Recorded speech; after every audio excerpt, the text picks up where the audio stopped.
mucho que ver, un pueblo su pasado y la estancia la Suiza que el tiempo ha borrado. En 1909 los socios Carlos y Julio trajeron junto a su hacienda punta de riel y madera.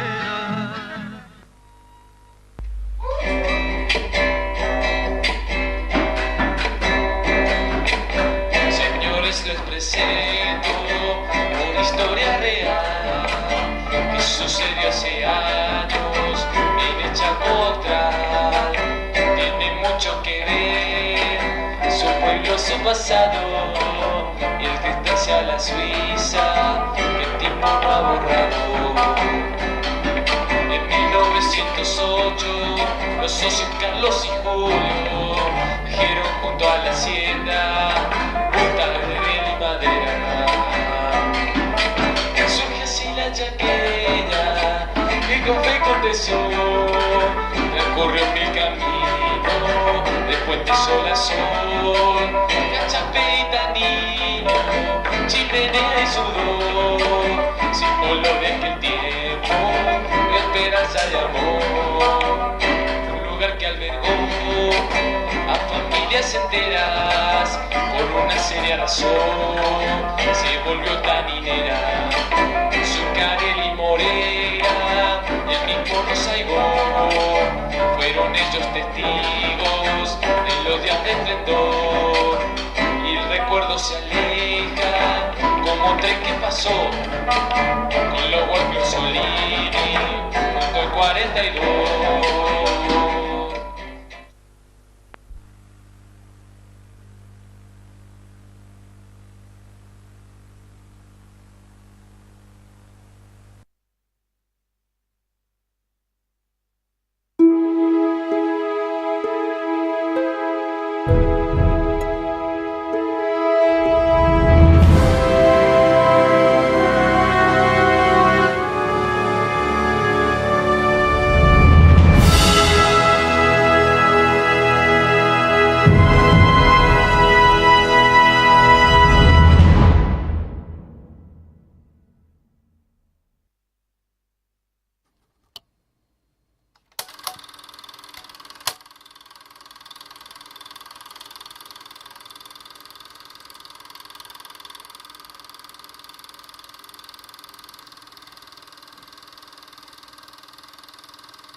En las llanuras del Chaco, el hombre vive libremente, en armonía con la naturaleza, seguro de sí mismo. Padecen una epidemia o algo así, no lejos de acá. Ojalá se mueran todos, y principalmente ese Lucas. Ese es un malevo. Hasta que otros hombres, pecados por la ambición, están dispuestos a todo, hasta el genocidio, basados en hechos reales. ¿Ya te enteraste que viene Elisa? Sí, algo escuché. Te morís por verla, se te nota la lengua. Gracias, gobernador. Usted parece una persona leal. Dejaremos todo en manos de Capitán Krismayer. ¡Ja! Guillermo Krismayer, capitán del Ejército del Territorio Nacional del Chaco Austral. Este es un día importante para este gran territorio. Que la República sienta orgullo de su ejército por cumplir con su deber.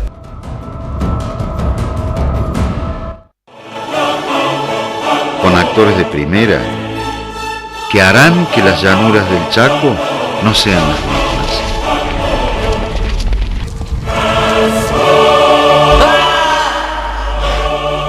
¡Por Elisa! ¡Por Elisa! La viruela, próximamente.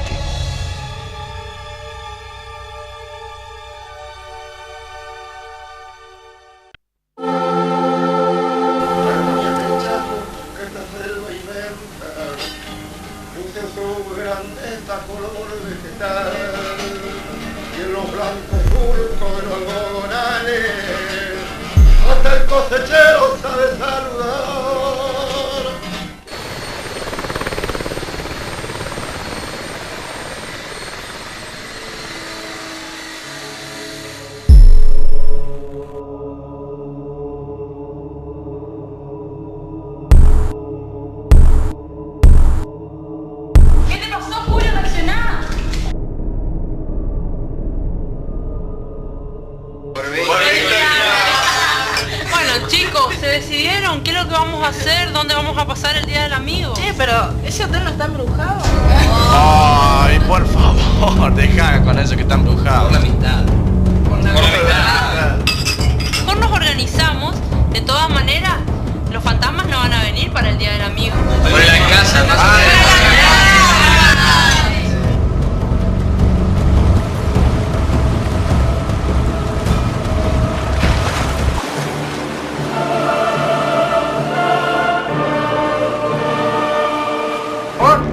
Siempre fuiste un cagón de mierda. ¡Los voy a matar a todos, pendejos de mierda!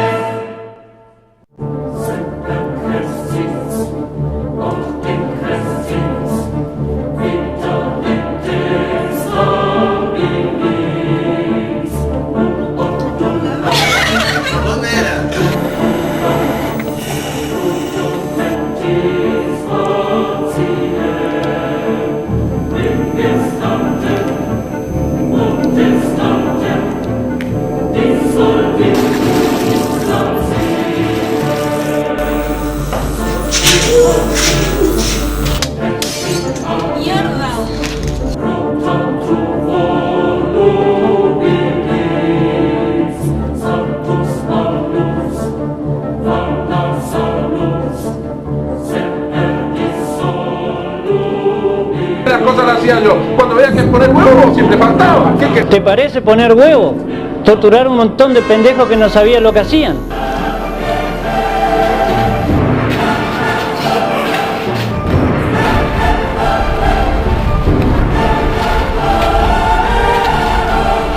No conmigo, Ernesto cubre el perímetro.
Firmado por el señor Luigi Vicentín, que lo va a entregar y nos va a explicar en qué consiste. En realidad la idea principal era hacer un homenaje por esta fecha y qué mejor era hacer una entrevista a los ex trabajadores de la fábrica.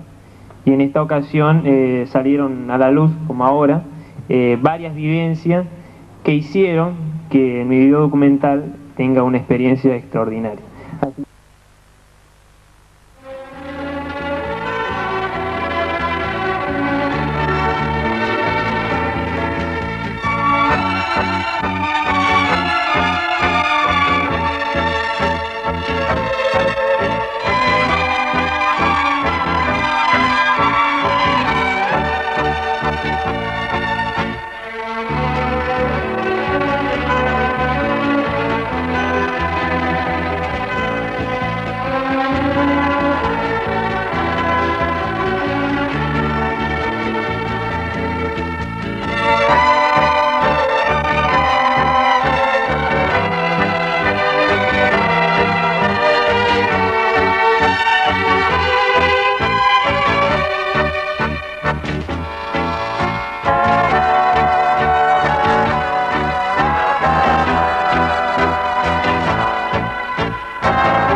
La Chaqueña, ex fábrica de extracto de tanino, ubicada al sudoeste a 280 kilómetros de la ciudad capital, Resistencia, en la provincia del Chaco, y a 40 kilómetros del paralelo 28.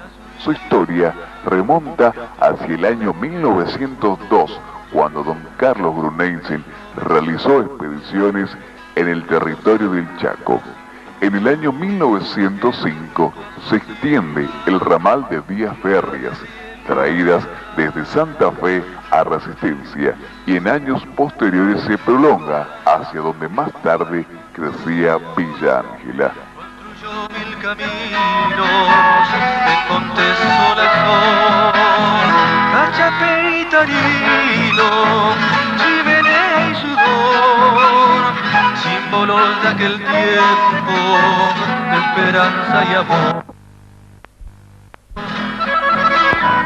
En el año 1908, los señores Grunensen y su socio Julio Martín adquirieron tierras y 500 cabezas de ganado criollo, y el 25 de mayo de 1910 se funda la ciudad de Villa Ángela. En el año 1917 se crea la Chaqueña, sociedad anónima, y por 1925 se instala la fábrica de extracto de quebracho.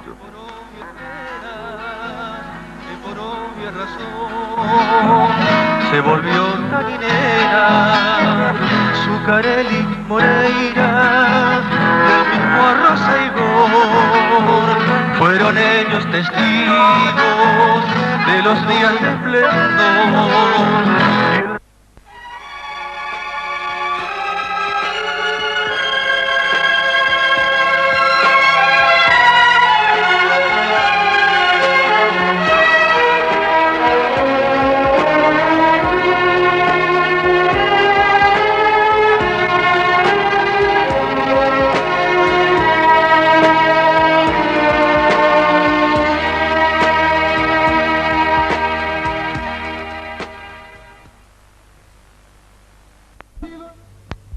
Arturo Grossetti, nacido en Tartagal, provincia de Santa Fe, el 29 de julio de 1924.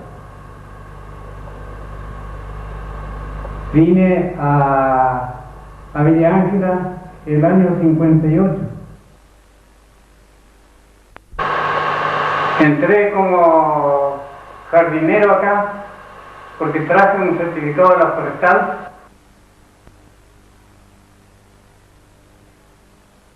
El señor Lugo, que era jefe de oficina en ese entonces, y me dijo que sí, que me daba trabajo para reservarme, porque la Cahuile tenía hasta el 42 más.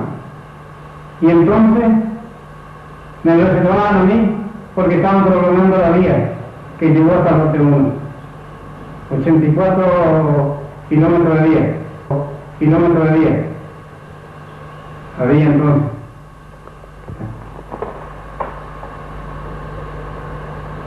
Y la fábrica empezó a producir el año 1925 y terminó de funcionar el 22 de julio de 1983. El ferrocarril era parado más o menos el año 70, porque ahí, el 68, se hizo la función entre Indunor y Chaqueña.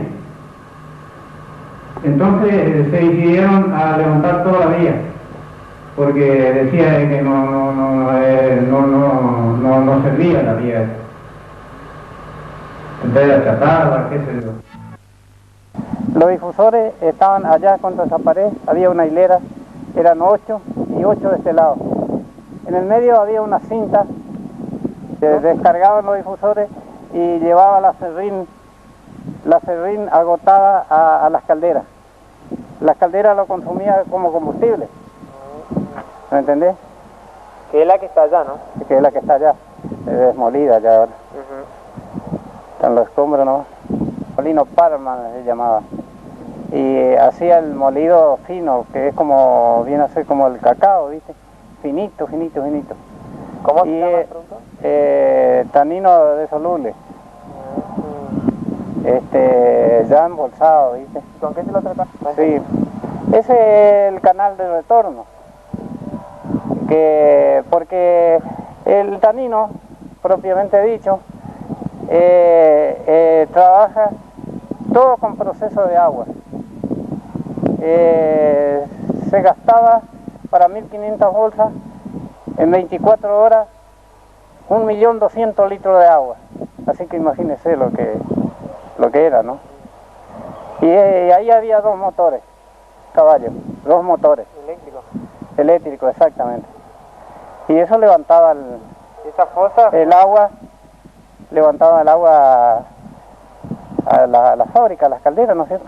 Sí. Que la serrín que molía los motores, la serrinera, lo elevaba arriba de las cocinas.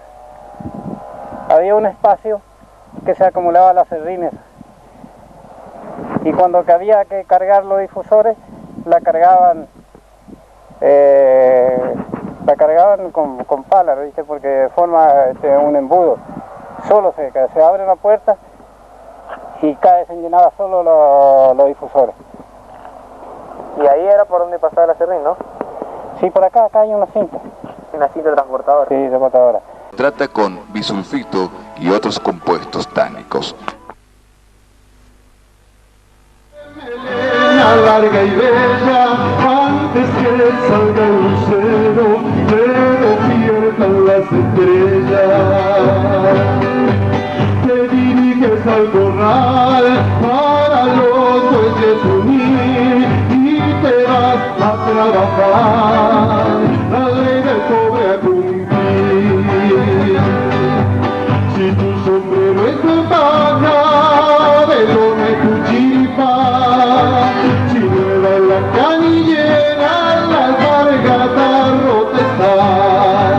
Siguiendo nomás la huella para llegar donde esté, la meta que la planchara de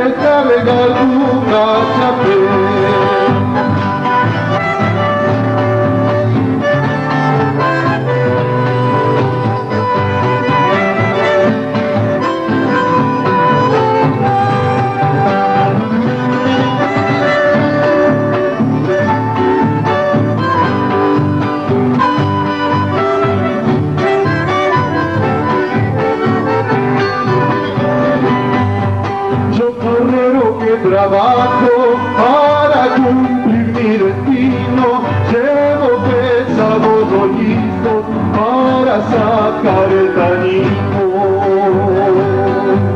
Yo conozco todo el Chaco, nadie se acuerda de mí. Mi consuelo es chupar caña y cantar el guaraní. Si tu sombrero es de paja, de lo que tu chiripa, si muera en la canillera, la alpargata rota está. Si eso no más la huella para llegar donde esté, la meta que en la plancha descargar tu cachaflé.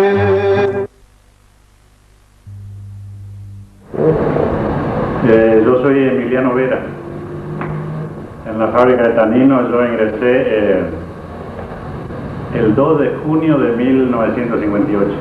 Ven que al tercer día recién encontré ubicación en el piso de acerrín, que era el depósito, la parte alta de la fábrica, donde se almacenaba aproximadamente 120, 125 toneladas de acerrín.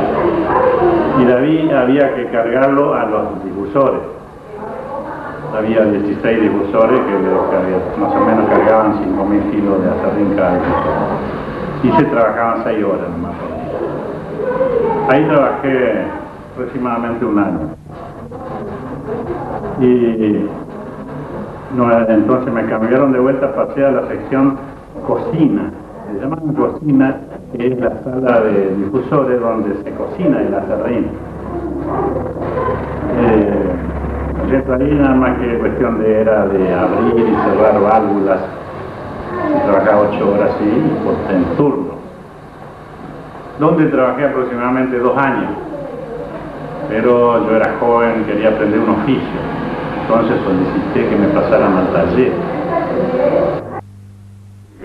Que yo quería aprender un oficio. Llega el ingeniero Merville, mandó una carta a la gerencia a Buenos Aires. Y de allá, entonces estaban todavía los señores, los fundadores, don Carlos Bruneisen y su hermano Ricardo. Entonces de allá le dijeron que sí, que me pasara inmediatamente al taller. Así que un día vino el ingeniero Merville, me mostró el telegrama que le mandaron y al otro día ya pasé al taller.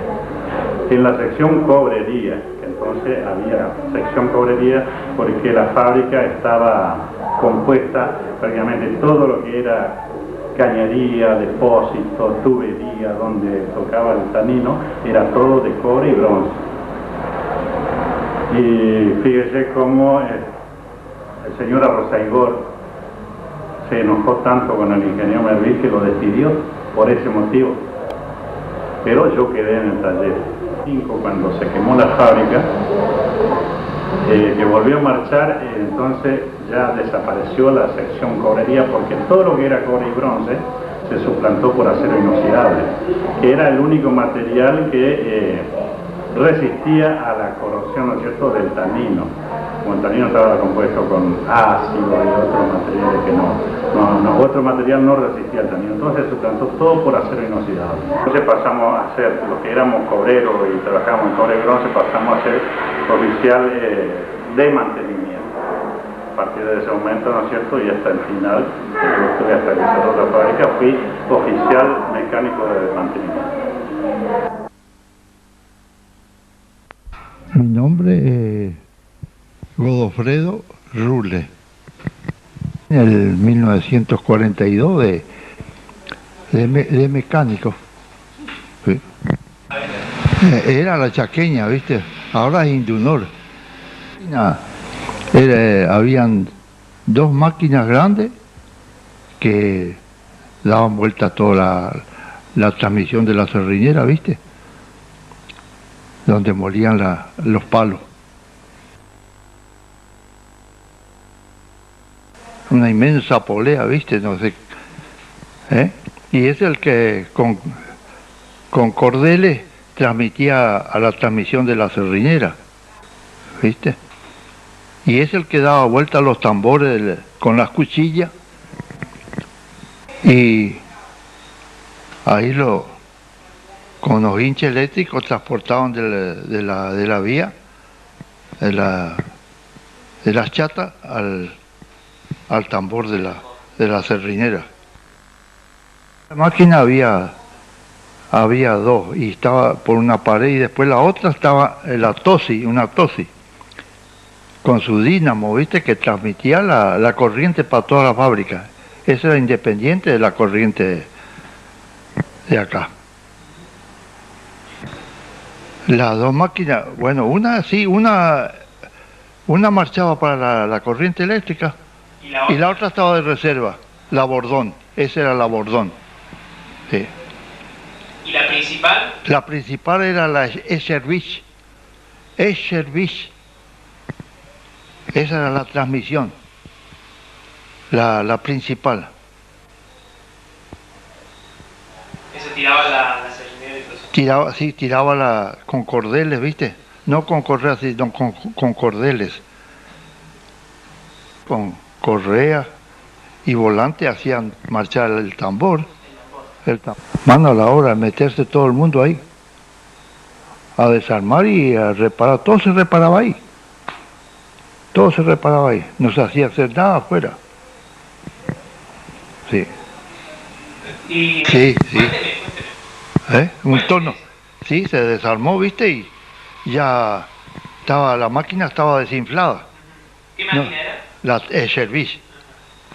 Y mano a la obra, y ahí se desarmaba, los repuestos estaban, los pistones y los aros, todo nuevo, faltaba la torneada, porque se hizo como una panza dentro del cilindro, ¿viste? Del desgaste, se hizo como una panza dentro y entonces, el torno lo construimos nosotros ahí, el torno para rectificar el cilindro. Y después vino la torneada, ¿viste? Se colocó el pistón con los aros nuevos y vía otra vez. Marchó bien. Contaba con sala de máquinas propias, máquinas generadoras de electricidad de enorme tamaño y capacidad, los cuales giraban a 70 revoluciones por minuto.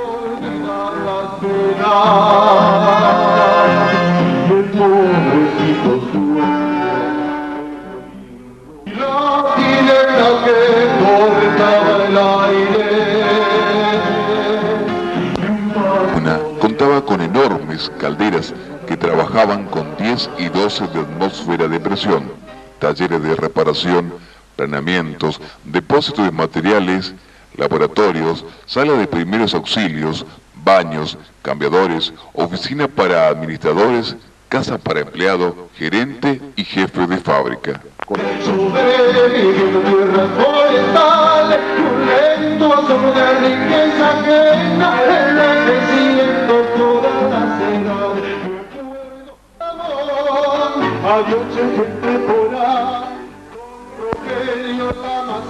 Contaba con estacionamiento propio para los 3 trenes que recorría más de 200 kilómetros de vías, que se extendía desde Villa Ángela, pasando por lo de Sorriba, Guagni, Orsolini, hasta el 42 hacia el norte y desde allí a la estancia de La Manuela, a 40 kilómetros al sur de Villa Ángela.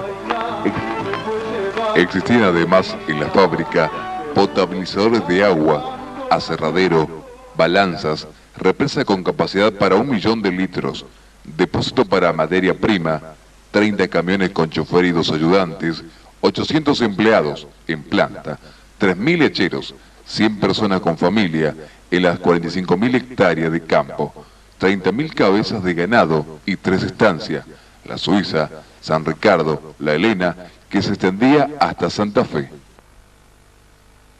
Lo de esta empresa fue que añadió a su producción de tanino y hacienda un fuerte régimen de colonización, el cual fue recibido en nombre de inmigrantes que compraban las tierras con excelentes financiaciones. Así el colono inició su rápida transformación a lo que es hoy la agricultura y ganadería en los campos villangelenses, así también como la fundación misma de esta ciudad.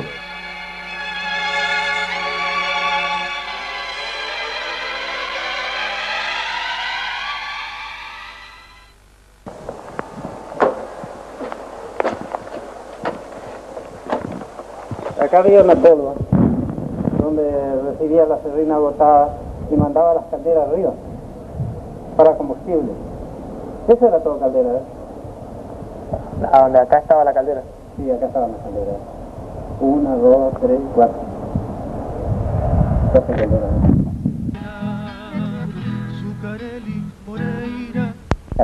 ¿Cómo se llamaba la caldera? Karen. La caldera Karen. Que le trajeron el año 1965, creo que era. ¿Qué función cumplía? Y eso decían de que iba a dominar todas las sardineras. El vapor de ahí nomás iba a producir para la sala de máquina y iba a producir todo, iban a eliminar las calderas que tenían. Porque tuvieron que no resultó. Que salió fuera de uso. La Karen, la famosa Karen. Cuando cayó la Karen fue un golpe bastante importante. Inclusive. Claro, tengo filmado e inclusive que no la tengo en el video. Puse la filmadora para ver si vibraba al caer la caldera, pero no se movió para nada. Yo tenía mucho miedo. Porque fue un golpe bastante... Porque era bastante grande la chimenea. Sí, habrá sido como 40 o 50 toneladas el peso total. Sí, no era una caldera muy... ¿Y ahí la movió un poco a la chimenea? No se movió, no. De estos tubos que se ven acá, y hacía marchar los motores. ¿Qué motor son estos? Y este es la Chevry. A ver el año que es. Año 1889. Ayer. ¿Hace años? Hizo algo. ¿Cuántos HP más o menos tenía esta fábrica? Los motores más o menos. Una barbaridad. Y tiraban con 12 atmósferas de vapor, tiraban esto. Y ese era el eje principal, ¿viste? Ahí llevaba, daba vuelta ese volante con un cordel.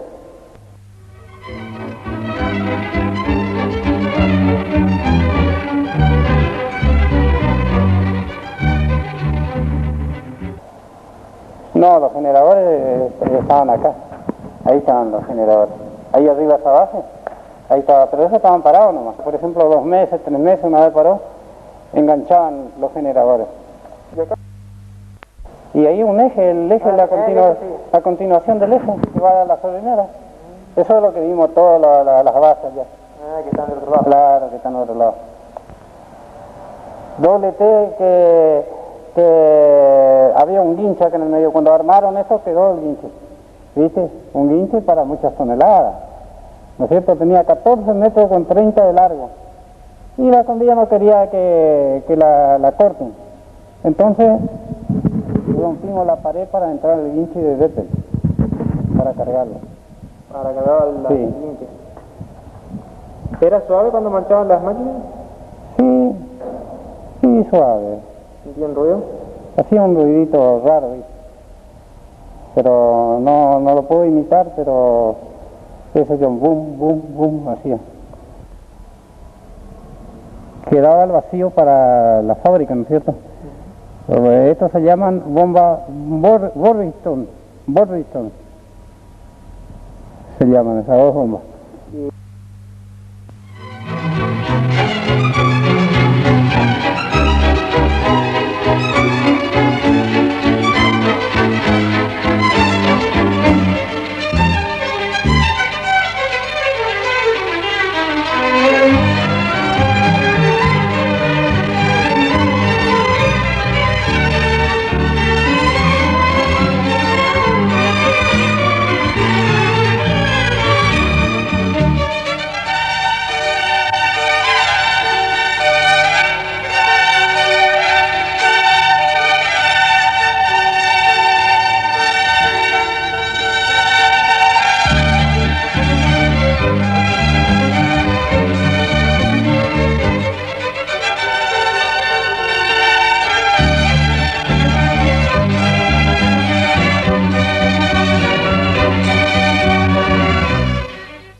cada turno, claro, había un jefe que como es que controlaba. ¿Y esta máquina qué es? Y esta máquina también es la misma, porque cuando siempre había dos reservas. Trabajaban aquellas dos, por ejemplo, ¿no es cierto? La chévere y la otra, la que sigue. Y estas estaban paradas. Cuando había que reparar algo, cualquier cosa, o ponerle empaquetadura, una cosa, marchaban estas dos hasta que se repararon aquellas. Así es. Había siempre reserva. Hacía por medio de vapor. Es una campanita, dice, que chileaba que se sentía de tan lejos. Hasta el 42 se sentía el pito. Y que estaba a 20 kilómetros. ¿Y qué pasó con el pito? Y llevaron, no sé quién llevó.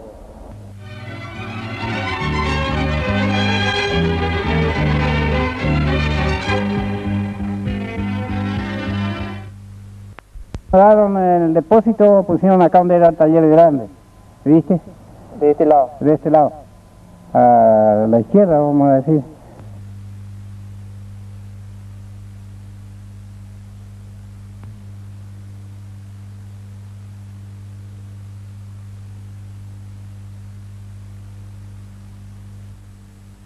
Libretas en cosas así, por ejemplo, que son del año 1940, una libreta que está diciendo cuántas personas más o menos están trabajando en el lugar, unas fotos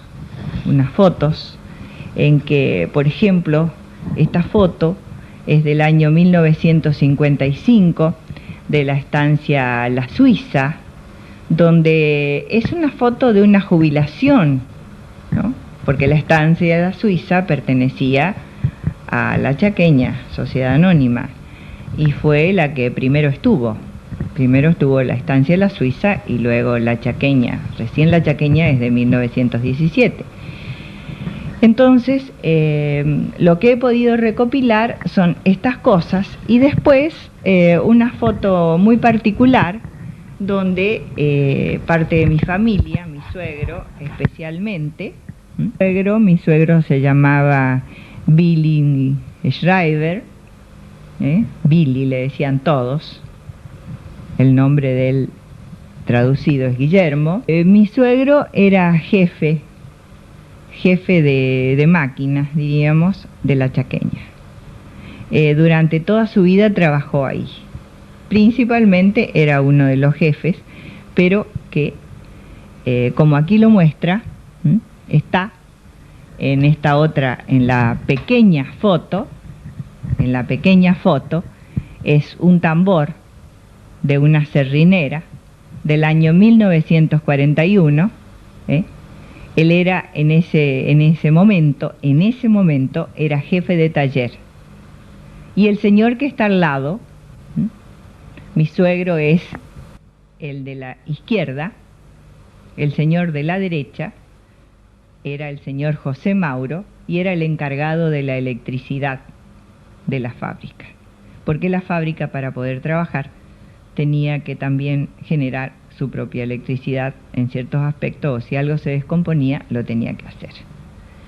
Decir, bueno, por ejemplo, estaba una persona que hacía de gerente, y luego estaban todas las personas que trabajaban, que podían ser, por ejemplo, personas que trabajaban en las calderas, en la sala de máquinas, en los difusores, en la cocción del tanino, los bolseros.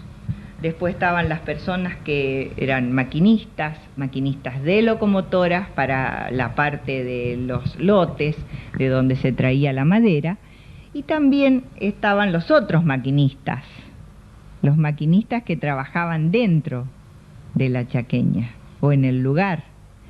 Y si podemos seguir hablando de personas que también manejaban los camiones, que iban a los obrajes, que eran jefes de turno, porque eran siempre 3 turnos rotativos de 8 horas. La Chaqueña no paraba nunca entre 1940 y 1950, no paraba. Era prácticamente, fue su época de esplendor. Entonces, 100 hombres aproximadamente estaban dentro del trabajo de la chaqueña en sí, tanto en la parte administrativa como de trabajo, que podemos seguir diciendo después en una forma diferente. Por ejemplo, hasta tenían mecánicos que arreglaran los camiones con que se debía traer los rollizos, que eran muy importantes. ¿Cómo era la producción? La producción en ese momento era en la época de esplendor, que estamos hablando en la década del 50, era de 50 a 53 toneladas diarias de tanino soluble en agua caliente. Esa era la producción, pero para producir eso se ocupaban 150 toneladas de quebracho colorado. En el proceso que se hacía de la madera hasta convertirse en el tanino, se perdía un 70%, casi un 70%. Entonces, lo que quedaba en el rendimiento era un 33% de la producción. Fue antes, mucho antes del incendio que se produjo en la Chaqueña después de los años 60, y aquí creo que la Chaqueña estaba en su esplendor. Y lo que quería decir también es otra cosa, que en la época esta, entre el 40 y el 50, en la Chaqueña trabajaban aproximadamente, junto con los encargados y supervisores de los obrajes, trabajaban aproximadamente 300 personas, 100 dentro de la planta de la Chaqueña propiamente dicha y 200 personas fuera de la Chaqueña. El hachero trabajaba como podía y hasta que podía, porque el trabajo era muy difícil y muy penoso. La parte social era algo muy importante, porque si nosotros queríamos saber la hora y el reloj no andaba muy bien, sabíamos realmente que a las 11:30 en punto sonaba el pito de la fábrica, como decíamos nosotros, y eran las 11:30 y era la hora de prepararse para almorzar y también de ir a la escuela. Ese iba a fuerza de vapor también. Si no teníamos vapor no marchaba el pito. Y de acuerdo a los turnos, ¿viste? Porque son 3 turnos. Empezaba de 4 a 12, de 12 a 20 y de 20 a 4.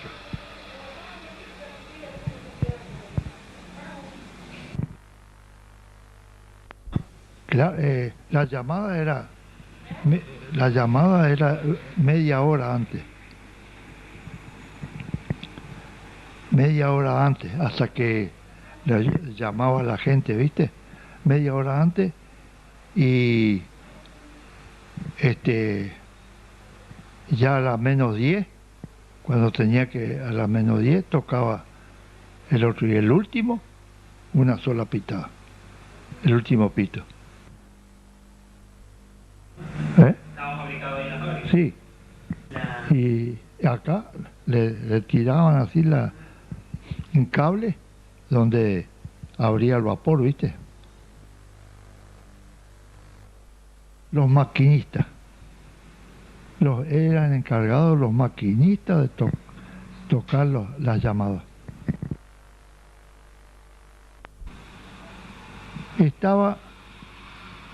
El pito estaba afuera, enseguida afuera de la puerta del taller, de la sala de máquinas.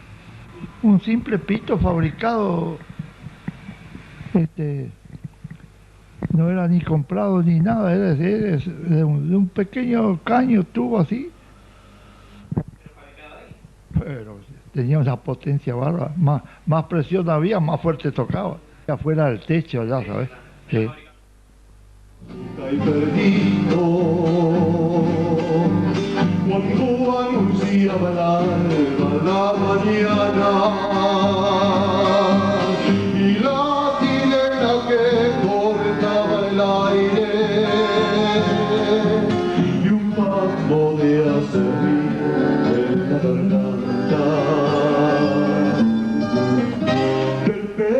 Ayer en la Juana humilde, sobreviviendo tierras forestales, un lento asomo de alegría tañera, donde duerme la historia sepultada, y regresando donde está mi gente, por la picada.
Cruzando en el obraje, camino de la playa de rollizos,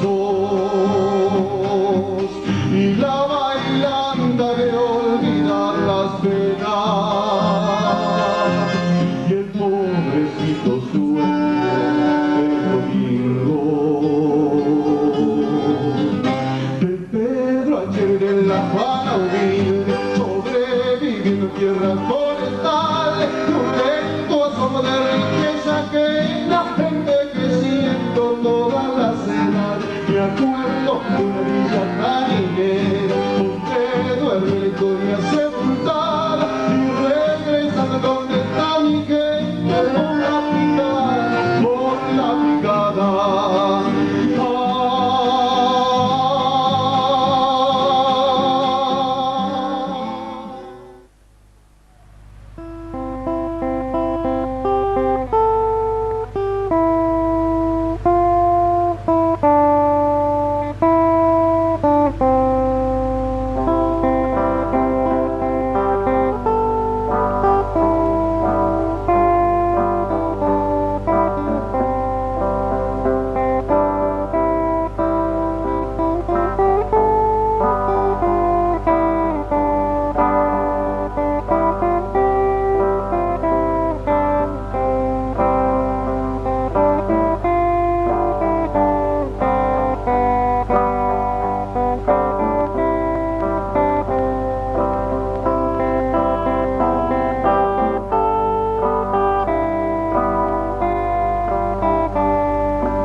Conocí a Villa Ángela cuando la empresa se fusionó, Notinge LPP se fusionó con la Chaqueña para formar la empresa actual Indunor, Sociedad Anónima. A raíz de algunos problemas que se produjeron en Villa Ángela, problemas administrativos, la empresa me envió a mí como algo así como interventor, de manera de poner en claro y poner en marcha la fábrica nuevamente después de ese acontecimiento que fue bastante penoso para la empresa. Esto fue a mediados de 1971. Yo solicité que se me radicara definitivamente en Villa Ángela, y eso fue entonces a mediados de 1980. Ahí me trabajé con mi señora y estuve entonces hasta 1984, hasta abril de 1984. La fábrica se había cerrado, ya se había iniciado el desmantelamiento a mediados de 1993, y la empresa me siguió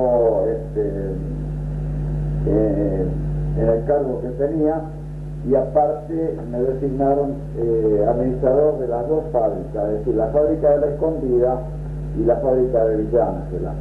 Cuando ya se produjo el cierre total de Villa Ángela, que se inició el desmantelamiento, muchos elementos fueron trasladados a la fábrica de La Escondida, otros quedaron ahí en estado de abandono. Estuve en Villa Ángela hasta marzo de 1984, fecha en que ya vine a radicarme acá en Córdoba. Aparte de los galpones, techos que habían sido renovados años anteriores, eso fue trasladado a La Escondida. En lo que respecta a maquinaria, no, prácticamente ninguna maquinaria se ha trasladado a La Escondida por ser máquinas antiquísimas. El motor principal era del año 1875. Ese motor fue el primer motor a vapor instalado en la Argentina en un ingenio de Tucumán, así que tenía una especie de historia industrial bastante importante, ¿no? Con todas esas maquinarias carecían de valor porque el rendimiento técnico era muy bajo, fueron abandonadas, porque recuperar esas máquinas no tenía objeto, por un lado, y por otro, si se vendía como chatarra, el precio de venta era muy